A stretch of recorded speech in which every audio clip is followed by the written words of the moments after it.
where did you hear about the project Restoring Cavan's Boglands? I think, if I remember right, a friend texted me a link to the website, and I seen the poster in Ballyconnell. And that was at the time for before the Kildallan Meeting. yeah. So you came along to the Kildallan meeting, and just tell us about that. What? Yeah, it was an interesting meeting. I didn't really know what to expect. I didn't really have a handle on what exactly was you were trying to promote or encourage, and so listen to the speakers. Found Francis' presentation very interesting, and I suppose immediately I would have seen the possibilities or linkages to the bog at home in Teeboy. Tell us about your bog, I suppose. Tell us about what's happening there and what's the story with it. Well, I suppose I wouldn't call it my bog. It's kind of I'm a steward over the land. That's always the way I look at it. There hasn't been much happening on the land for especially on the bog for 20-30 years because of the conditions. Seldom graze it. It has to be a very good year to let the cattle stock into it. There's two elements of the bog. There's the old cutaway bog, and then there's we call it shaken scraw. The more technical term is quivering bog. So you just have to be careful when you let stock in. Tell us about, how, I suppose we've engaged with, or you've been engaging with the project now for the past couple of months. Has that been a help to you in any way, or? It's an interesting journey. We're only at the early stages. I just like to think that what I call shaken scrawl is actually regenerating bog. It would be nice to maybe work out some drainage plans to try and encourage the older bog maybe for it to regenerate. So I suppose it's nice to have access to some of the expertise that you people have.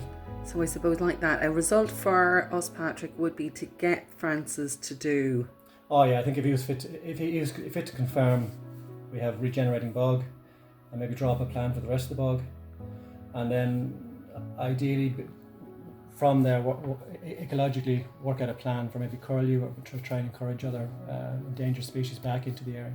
That'd be a real a win-win, I think, for everyone. Brilliant, thank you. And I suppose what's the purpose of today would just be to get ourselves looking at some of the bog plants, and this time of year is a lovely time of year to be out. There's a lot of flowering at the moment, and yeah, just have a talk about what bogs are and how important they are. And nobody in Cavan is oblivious to wet grassland. Everybody knows what a wet grassland is, but it's also a habitat that goes hand in hand with peatland habitats, because often the substrate, the soil, has got a bit of acidic influence to it, and then wet, so waterlogged. And in Cavan we have, clay soils, a lot of them, so that keeps the water from draining over, and then you get this vegetation that reflects that. And a wet grassland is a really beautiful grassland, often if it's left to do its own thing. Like when it's managed, it reduces the amount of species, but they're often rush dominated like this, and you get a lot of different diversity of grasses, but you also get quite a lot of flowering plants in them as well. So like in this one we've got our ragged robin there in front of Heather. So see this lovely little fella here, the pink one, the ragged robin, yeah. And we also have horsetails. So this is an ancient plant that was around the time of the dinosaurs that we would know quite well, but it's got a lot of silica in it, so it's actually quite tough. And this one is hollow, completely hollow. I think they're a bit like drinking straws. But they need to be completely hollow because they need to go down through the soil and let the oxygen come up through them. They basically have the xylem and phloem in the outside layer of it there, which passes the water and nutrients and does that exchange up. But in very waterlogged environments, they need to be hollow like that. So that's a native species that would be there. Rush-wise, we all know soft rush, but we also have two other types of rush that are common in wet grassland, and they'd be jointed rush and sharp-flowered rush. And let me see if we can have a few. And we also probably have compact rush as well. So we've got a good diversity of rushes. And sedges, yeah, so sedges is another type. So in Ireland we've sedges, rushes and grasses. Yeah, this is another rush species, but often sedges, rushes and grasses, so the way you kind of differentiate between them is we say sedges have edges. So actually when you put a sedge in your hand, it's sharp, it's like it will be bumpy, you know, you can't roll it around like that. And then we say rushes are round. Yeah. So rushes are typically round. That's a sedge, yeah. See what I mean? It kind of, it's almost bumpy, it's not smooth, it's like triangular shaped stem Right. Yeah. to it. You pass that around, yeah.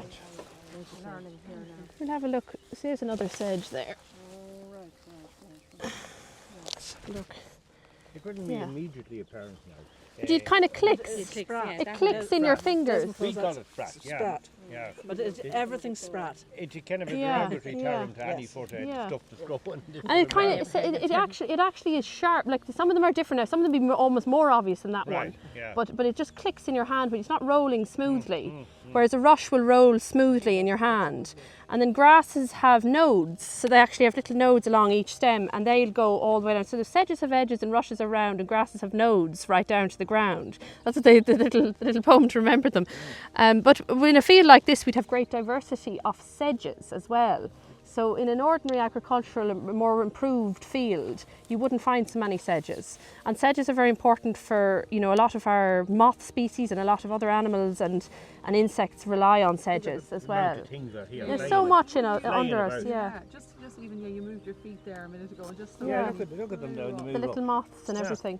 Lovely. And then we've got potentilla. So then the flowering plants as well in the wet grasslands, you know, like you'd see on a day, like depending on the time of year, like this in April, this might be full of cuckoo flowers, you know, the cuckoo, the lady's smock. That's a good wet grassland species. And then at this time of year, you see the ragged robin and the buttercups. And we might have different types of buttercups. And so you might get the tall meadow buttercup in a meadow like this as well. It'd be lovely. And this little fella is the tormental kind of thing. So it's related to, you know, do you know tormental? Tormental, yeah. For Stomach. So a lot of the plants that we have are like, and people way back knew a lot more about them. Do you know? That's a very important point. A very People important did point. it Yeah. off it all. And we knew so much about our areas, and we could use, you know, a lot of the English names of plants, or the, you know, even the Irish names of plants would be related to like cures, so like woundwort and things like that. And I'll tell you more about sphagnums in a minute, but sphagnums are an amazing thing for antibacterial, and were used for there's this lovely sphagnum. So in wet grass, and we do also get sphagnum species. So this is our first introduction to a sphagnum moss on this day. But this one is a kind of, so it depends on the environment. Some can live in more nutrient-rich habitats like this, and then as we get into the bog, it becomes less and less nutrients because it's more acidic, if that makes sense. So it's like, you know, like less nitrogen basically. I wouldn't have thought you to call this nutrient rich. This would be more nutrient-rich than a bog. Yeah, So it's kind of going down into that. So that's why we're getting. So sphagnums don't survive in nutrient-rich habitats. But you can understand why this one is living here, because this species is called Sphagnum recurvum or Sphagnum fallax, and it kind of would do better in slightly more nutrient-enriched habitats. You can kind of read the land based on what's there, is what I'm trying to say. Do you know what I mean? Like this would be an indicator that there's something a little bit more nutrient-rich but not quite boggy. Yeah. Do you know, that sort of a way maybe. I would love to show you the rushes. Let me see if I can find a different one, because sometimes it's very obvious. Just one last thing. Yeah, Emmeline. yes. I presume the farmer here never spread any artificial fertilisers. It doesn't look like it. No. So the nutrient rich come from what? So nutrients come from the vegetation dying off and putting back into the that's soil. feeding. Yeah. So it will, that cycle is nutrients. So that's how the soil builds up with dead plant and animal matter going back into the soil. So, and also the fact that perhaps there's groundwater involved in a field, whereas a bog is only rainwater fed. So there's no water going into a bog system other than when it becomes a dome of a bog, other than rainwater. And rainwater is highly acidic. So it's actually not getting the groundwater which will carry nutrients in it as well. Makes sense, yeah. So that's sort of a way. So it's sort of changing, you know. But we get wet grasslands on the edge of bogs often, because that's kind of, with the way it's maintained as a field, it's, you know, it would probably transition into a scrub like it is behind us, and then into a bit of a wet woodland or a boggy woodland. That would be probably what its, you know, natural habitat type would be. But for interest's sake, if you squeeze this rush like at the bottom and then run your hands up it, you'll feel all the nodes, the bumps in amongst the rush blade. That's another one there. Can I have a look? Have a look at that there.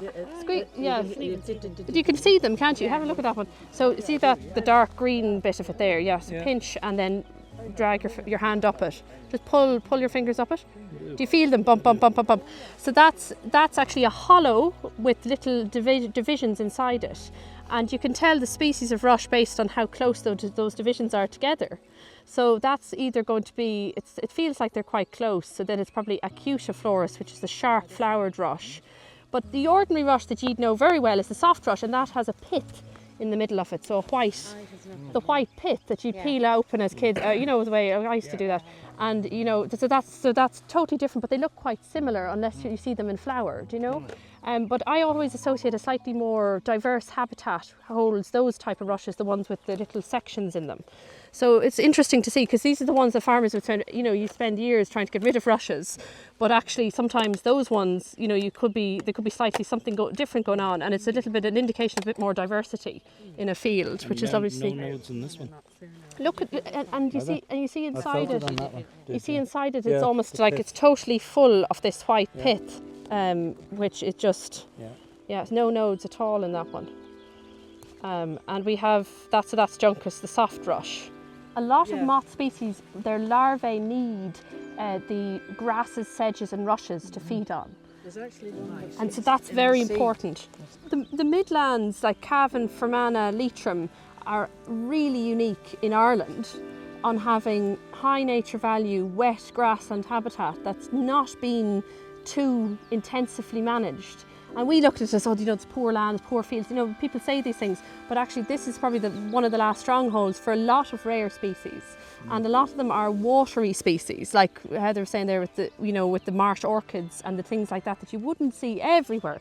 And they need wet habitat. And our dragonflies and damselflies are another thing. And as we were walking in, I think we were seeing little blue-tailed damselflies throughout. And those sort of species need protection of long grass. You know, they'll lay their eggs in shallow pools and in bog margins and hatch out. And all of these things are the bottom of a food chain for a lot of species. You can imagine birds need moths to eat, and insects and larvae and all these things. So the reason we have everything is because we have this. You know, this is the base of a lot of it. So if we don't have these wet fields, these poor fields, you know, then we don't have those species.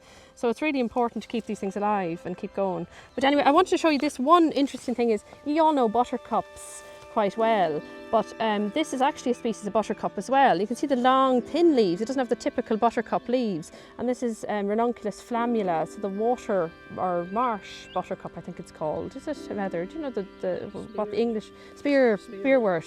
I never know. I have to know one or the other, either the Latin or the English. But this one is a very wet loving species. So again, a lovely marshy grassland, wet grassland habitat like this. And just something totally different again, like you wouldn't see them everywhere. You know, you'd only find it in wet habitats. So, one last question. You know what we would call cuckoo spit on the... Yes, yeah. Talk to me about that for a second. So the little spittle-bugs are inside them. This here, so like see this, yeah, exactly, that Yeah. little white lad, yeah. So, I mean, maybe Heather knows more about these fellas, but they're little, you see the little bug inside? So that's the guy that makes everything there that you've seen. He like makes all the bubbles. Oh, really? You see them there, there's two in there actually, look at the different colours. There's three of them. Ah, So look at them, and they're moving around now. wow. So again, like something I that's didn't very know important as a yeah, look at that, and as a food source for a lot of other amazing, things, isn't it? birds and everything. It's Isn't that amazing? It's actually quite interesting to know what does eat them, because obviously that's Yeah. a defence mechanism, It having the is, spittle. yeah. It's high, they're hidden in it. No, it just occurs at the same time of year, like Yeah. the cuckoo flower and the cuckoo spit. It's just you hear the cuckoo. Yeah. And What's he called? What's the name of that little fellow, do you know? Oh, I just call them the spittle-bugs, I'm afraid. Yeah, there is probably, and we can look it up, the Latin or whatever it is, but they're almost like aphidae type things, aren't they? In the same group. Yeah, same family. So I wonder what eats them, Heather. That's something for us to look up. But I mean, again, really important, you know, like the fact that this is full of diversity and we've got all these insects living in here, you know. So a quaking bog is this habitat where it's basically the lake is turning into the bog, and it's basically floating. It's as the vegetation forms, the bog vegetation forms, it begins to sort of float on top of the water, and then it slowly builds up and becomes more solid. But at that floating stage, it's usually like it's like a fen habitat. Like a kind of a really almost, you basically can't walk on it almost, and you shouldn't really, because you don't know how deep things are and how deep they get. But like we wouldn't be seeing, so the typical bog species we wouldn't really see at this stage. You'd have to get out a bit further. You'd nearly be coming at it from the lake side of things to see those on the quaking mire. But as we go down to where Patrick has point B, Yes. I think we'll see the proper bog species. So But what's interesting to note here is again about bog woodland, and that's something I'm very interested in. So bog woodland is a natural forming habitat that forms on peatland, peaty environments, and often goes hand in hand, like with the association of a bog to a wet grassland transition. And Cavan has a lot of bog woodland, and in legislation, so in Ireland we have we've got the Wildlife Act, which is an act that protects some nature in Ireland, but with the European legislation we have what we call the Habitats Directive, and that thing has a list of habitats underneath it that are protected under European legislation. And they've selected a few of those habitat types for being really rare and really unique and really worth protecting. And they've got Ireland and the rest of Europe to designate land areas of protection for those habitat types.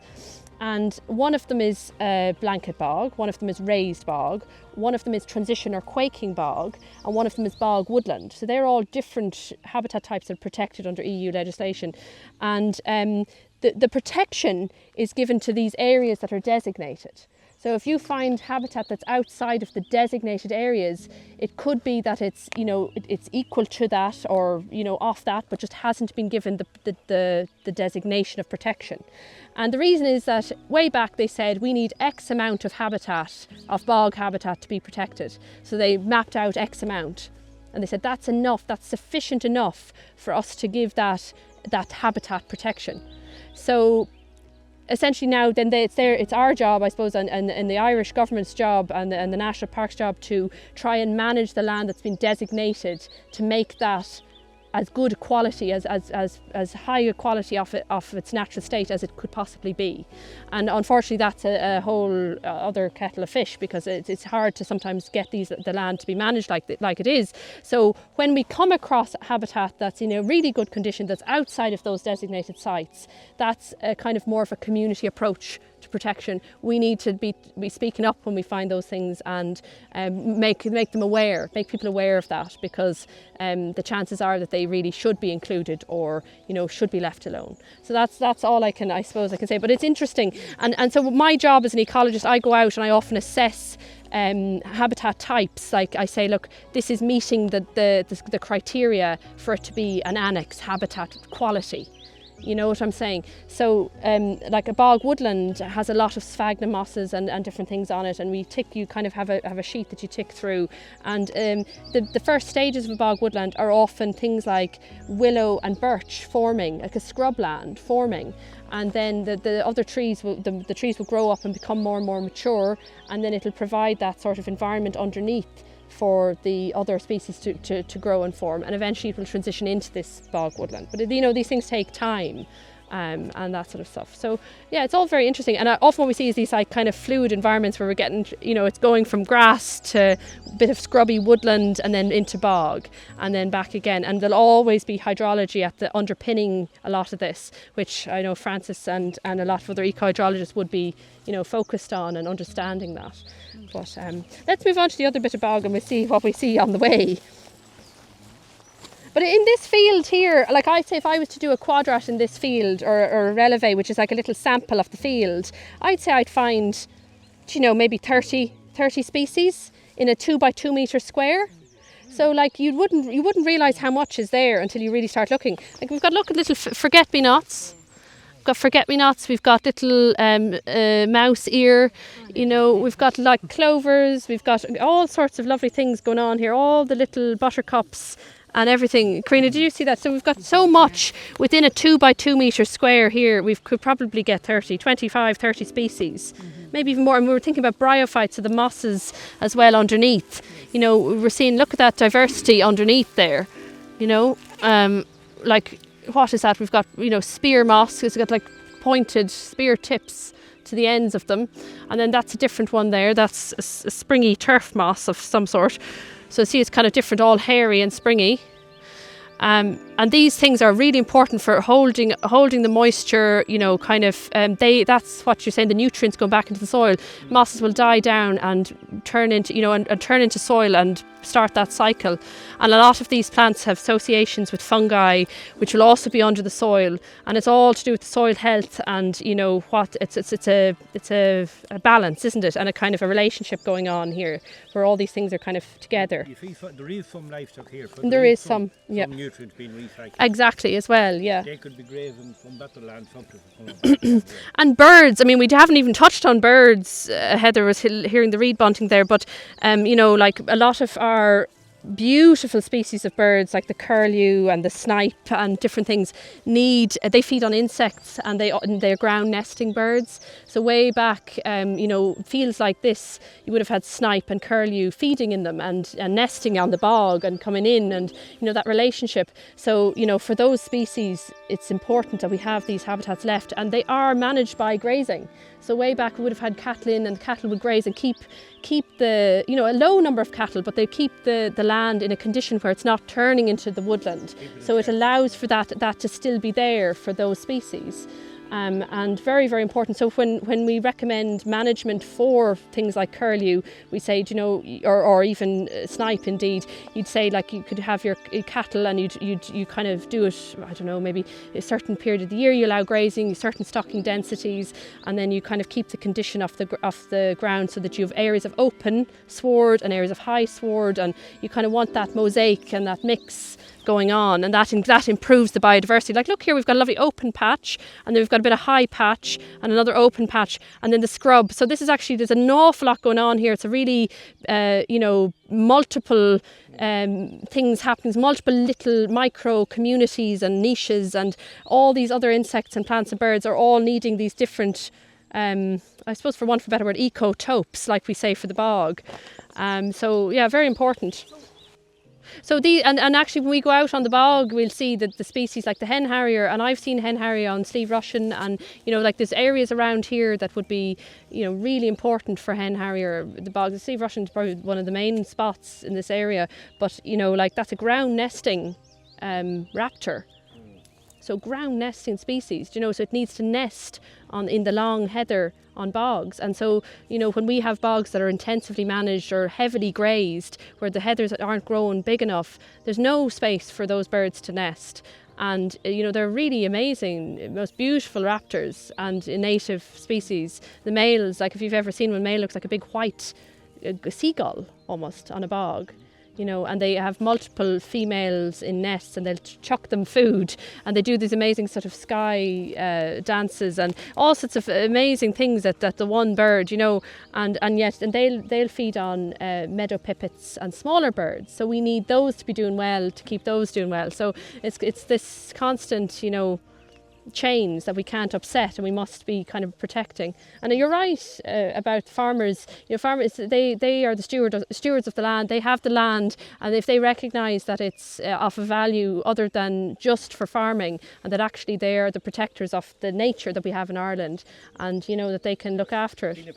The value of nature needs to be recognised. And I know there's we won't get into the schemes and things and payments for nature value farmland, but, you know, like this is what we need, you know, we need it to be valued and recognised, and for people to be thinking, look, this is providing a lot more than just the acreage of whatever land it is. This is providing ecosystem services. This is providing our health and our well-being and our fresh air and our clean water and our, you know, pollination services and all these things. It comes from land and healthy ecosystems.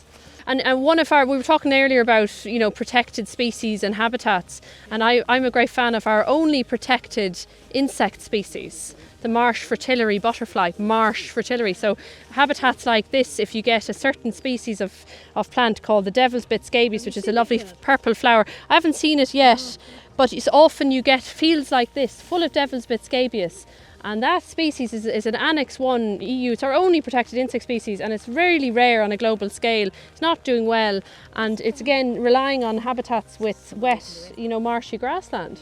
And actually we've supposedly designated sites for protection of that species across Ireland, but whether or not they're actually living there is another story. And I think a lot of these populations, so they live in a population group called a metapopulation. That means that it's basically, you could have one main body of the marsh fritillary butterfly in this field, but then that main body is being fed by tiny little pockets of them from the surrounding landscape. So if you don't have a lot of suitable habitat in the big wider area, you're going to die out that one. It's going to basically just, you know, kind of shrink down. It won't do well. So it needs to have space to move in between farmland. So we can't have a nice farm for it and then nothing for miles. It needs to be kind of linked up. So that's why important we need to have our hedgerows and our little areas and our ditches, and you often see this species grown alongside road verges as well, which is kind of funny. I wonder if it's used like roads for the species. But yeah, a lovely one to look out for. So you can see this corner of the field is really kind of a little bit lower actually, isn't it? So there's a bit more water down here, and we're getting a bit more into this quaking area or bog bit over there. So we're really getting this collection of sphagnums.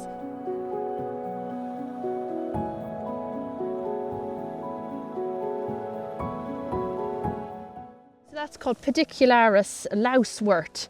And beautiful little pink flower, but it's a parasitic flowering plant. So it's getting all the nutrients from the plants in the surrounding areas underneath.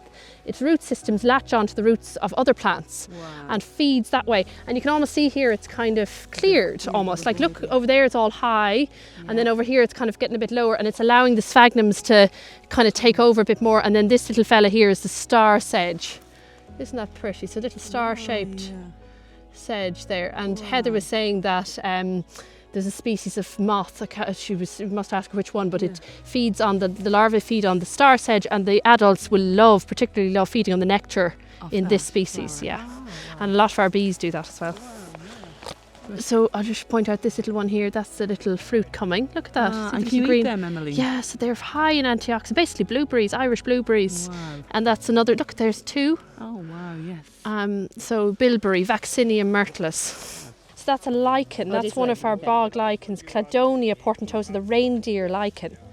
And reindeers eat those. So where reindeers are from, in Lapland or something, they will eat those. And it actually, so once reindeers browse those group of species, it actually takes over 40 years for them to come back again. So they're slow growing, but very important for a lot of, and they're a sign of, people always say they're a sign of air health, air quality. And bog quality. I've seen ones that grow in trees. So we have a few in our bog, and they're indicating good bog if we've got lots of them. Yeah, got a bank there. So so we've got, our gorse. We've got our Calluna vulgaris, our ling heather is the majority of that there, and then this little one at Karina's foot is the Erica heather, that's Erica tetralex, the bell heather. So so you see different. So people would plant different varieties. You get more horticultural varieties and things. But these two species are very common on our bog lands. We might be veering more into heath spotted orchids now as well. So you can see the middle tooth isn't very long there. So if the middle tooth is shorter than the other two sides, then it's usually a heath spotted orchid. So I'd be tempted to say that's a heath spotted orchid. And then we've got some marsh orchid, that was what Heather was pointing out. And we've got our bog cotton looking a little bit wet, but remember I was saying the sphagnums are the key bog forming species. Well, there's also the bog cottons, our other group that's really important for bog formation because they grow in a quite dense format. And we've two types that are very common on Irish bogs, and that's this common cotton grass, which has multiple flower heads. So I'll pick of that there. That one got multiple heads. It does. So usually it's about 2 or 3 different heads, And then when they flower, they've got the lovely cotton, appearance at top. So that one, and that one has got red, usually kind of reddish leaves. And we kind of see that, and it often is actually one of the first colonisers on an area of bare bog. So if a bog's been cut or, cleared, that might be one of the first species to come back and vegetate it. So it's actually really important, and it kind of then will kick off the cycle of trying to get more boggy species back into it. And we see that in a lot of maybe Bordnamola lands or areas that have been cleared in the past. And then we have our hare's tail, which I'll keep an eye out for. I think a lot of this is common cotton grass. You can see all the red tips there. So that's the leaves of it, this fella. And they're quite big and chunky. So that's the leaves of the common cotton grass. And then we've got this really, we're just full of water, soaking up, or we're walking on a big sponge. And then we've got all these things coming through. So again, we're kind of getting a bit more, scrubby encroachment here from the willow scrub. And then the gorse as well. And the gorse is a kind of a thing that is, I call it like a forest former. So it really acts like, imagine dense barbed wire to protect young tree saplings underneath it. And then once those tree saplings grow up, they will shade out the gorse, and the gorse dies back and it turns into a woodland. So that's its kind of role in nature. But on a bog, it's a sign of maybe this area being drier, and it's able to kind of take over. So it's kind of encroaching scrub. It's turning this into a scrubby area. This is our other cotton grass. So the one we had with the red leaves, that's the common cotton grass, and this is the hare's tail cotton grass.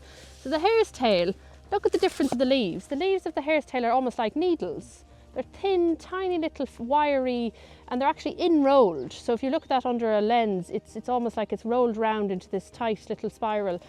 And then they have a single flower head on top, so like the hare's tail. So that's our other really important bog-forming plant. So when I go out and I do a bog assessment to see, is this active bog? Is this active, good quality peat forming bog? I have to tick off, I say we've got both Eriophrums, we've got both this bog cotton and that bog cotton. What's our sphagnum cover in and around us? So is it, like in my 2 by 2 metre, how much of that is taken up by the sphagnum? And if there's over 40% of a square taken up by sphagnum, that's 100% actively peat forming bog. And we've got lovely species here. I think that's Sphagnum pulchrum. That might be a new record for this area, because Sphagnum pulchrum is one of these species that's just very under-recorded in Ireland. And it is Sphagnum pulchrum. So that one, and it's a beautiful species that, I don't know, can't remember the English name of it, but you can see how orange it is and then very white. Yeah. And it's a sign of a little bit of groundwater. So there's some little bit of a spring or a flush, or potentially a bit of nutrients maybe from the cattle or whatever it is that's coming in that's making, but that species, and it's not common. If you were to look up a map of Ireland now and see how many dots that's on it, I'd say there's not many, so that's a really good find for the area. Patrick would be happy about that, I'd say, Karina, but maybe we'll show that one, Timmy, you can keep an eye out for it. I'll bring a little bit back with me. And if you look at that underneath if you look at that up closely, it actually looks, I think it looks a bit like serrated. It's kind of very almost fluffy looking, and it's got kind of like serrated edges, like toothed kind of edges to it. This one is another one of my favourites. Ignore the orchid. Yeah, ignore the beautiful orchid. Ignore the beautiful orchid. Isn't that gorgeous? That is stunning. Like it's almost like something. Look, it's almost like little seed pods hanging down. So that is the milkwort, the heath milkwort. And milkworts, maybe Annie would be interested in this, but they used to say that it had a correlation with, people who are breastfeeding, that maybe might be beneficial for them, and maybe for cattle as well. Maybe potentially there's some sort of something to be said about that. So the historic and natural properties of these plants were well known back when they were named, and now I suppose we've lost some of that connection. Hopefully we'll regain it. So that's Polygala, or Polygala. So carnivorous, it eats insects, plant-eating insects. It's like something from the Little Shop of Horrors, isn't it? And so it has sticky traps on the end. See each little end has a little globule. You think that looks like water, but it's not. It's like a sticky syrupy substance that it makes, and the flies and things will land on it and they can't get out. They're probably drawn to it because it's it's shiny and it looks almost maybe like nectar or something. Yeah. But they stick to it and then they will slowly be ingested by the plant. So it's like a kind of an enzyme, you know. And this has got you know, that's as lovely as that is. I'm just getting totally distracted by this. Beautiful. This is one of our best bog forming moss species. This dark red wine colour. That's Magellanicum. They're beautiful. That's a really lovely find. So this is a great, there's great diversity of species here, just in this tiny little area. But in Ireland we have 3 main types of sundew that grow in bogs. So this one is called the round-leaved sundew. So you can see the little spoon shape. And then we have one called Anglica that's tall and long. And then we have an intermediate version of those. So we've got 3. Wow. Do you think you could have all 3 here? You potentially could have Anglica. Intermediate is quite rare because I've hardly ever seen it. But this is all mostly rotundifolia, the round-leaved one, which is great to see, and there's good coverage of it as well.